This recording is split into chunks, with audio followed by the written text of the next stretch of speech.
Thank you. My name is Alex Russell, and I was always taught to introduce myself with my name and a fun fact. My name is Alex Russell, and I consider every reading I've ever done part of an ongoing experiment to see the right amount of drunk you should be at a reading. Tonight is brought to you by really quite a sensible amount of Malibu for me. I don't know who's seen me before. I see some familiar faces. If you have, you might know that I don't normally write poetry with things that people would call, like, traditional rhyme schemes or meter or anything resembling real poetry, son. You're a disappointment. Why couldn't you play rugby? So, this is my attempt at writing a proper poem. It's called Everyone Else at the Reading Has a Nice, Proper Moleskin, and I write in a relentless energy drink branded no drink I got for free, and it makes me worry that I'm a sellout. The last time my heart broke, I tore my lucky shirt. I pulled apart the threads and kept the strands. A hospital window was the last thing I broke, snuck through the gap to the cardio wards. I swapped the stitching spools so that I could share my luck. They'll never lose it over mustard stains. The actual reason I tried to write a proper poem for once is someone approached me to be a guest poet at a workshop for high school kids, and I realised that I don't have many things that kids would like. So this one rhymes. I did one that rhymes. When sweet Mary... Well, I'll try all of that again. When sweet Mary Ann had only turned 7, she realised her goal was to fist fight heaven.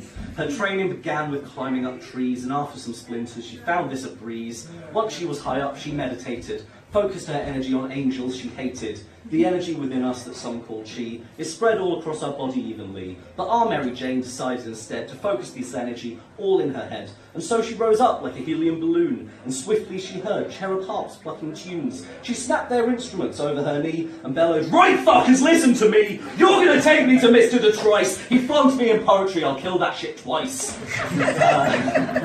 That's my child-friendly poem. And then I'm going to do one old one as well, because it's an excuse to plug this. I did a book, it's pay what you want, so like it'll be worth whatever you think it's worth. Please buy it. I'll give it to you for free if you want. Buy this first. Away for free. Actually, no, if you want it for free, there's a PDF. I impulse buy domain name, so if you go to mypoems.download, you can download my poems. I think, do you guys want the one that has something about how I think Drake eats Pringles? Do you want the one about brownies and moths? Yeah, Pringles. Drake.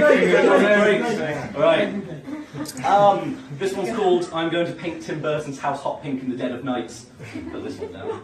Buddy, if you want to call yourself a writer, you've got to, you know, fucking write something, anything. Why is it that Frank Ocean can take 4 years to release a new album, but if I take 4 weeks to reply to a text, I'm just some arsehole? Just kidding, I know why. I don't know much about Drake, so I invented rumours about him and then convinced myself of them. I figure sometimes he drinks rhubarb to try and seem like he knows stuff about tea, and also because it sounds like it could be the word rude boys, just mispronounced and spelt wrong. Sometimes he has a sip and thinks to himself, "You're the real strawberry rude boy here, Drake." I assume he licks the flavouring off one side of a Pringle sometimes, and then just, like, puts it down on the arm of the sofa. Don't know what you think we're going to do with that Pringle now, Drake. Either eat a Pringle or don't take the Pringle. Christ. For some people, write anything is bad advice.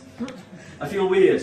I feel like if I was on a spacecraft alone for an extended period of time, I'd start personifying the stars and the planets, and I'd start to imagine the friendships they might have with one another. I'd start to get fond feelings about them from what I learned about how they interact with those friendships, but I don't think at any point I'd think that they'd be friends with me.